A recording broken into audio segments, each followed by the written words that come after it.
Good afternoon mga mamski.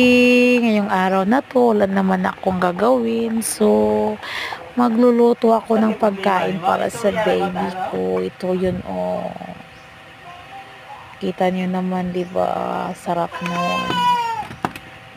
Madalas kasi ako nagluluto ng gulay at saka inahaluan ko ng itlog at saka Cerelac.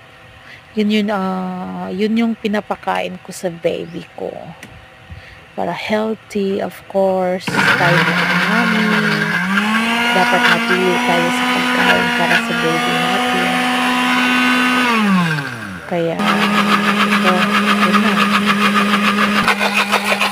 Pinaghalo-halo ko lahat.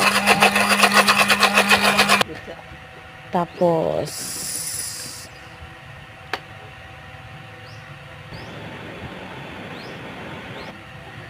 ito, Cerelac. Halo ko yung vegetables at saka Cerelac. Sarap nito, mamski. Napaka-nutritious pa. Kaya, naubos talaga to no, sa baby ko. Actually, nagustuhan talaga ng baby ko ang pagkain niya. Yun lang po mga mamski. Goodbye sa inyong lahat.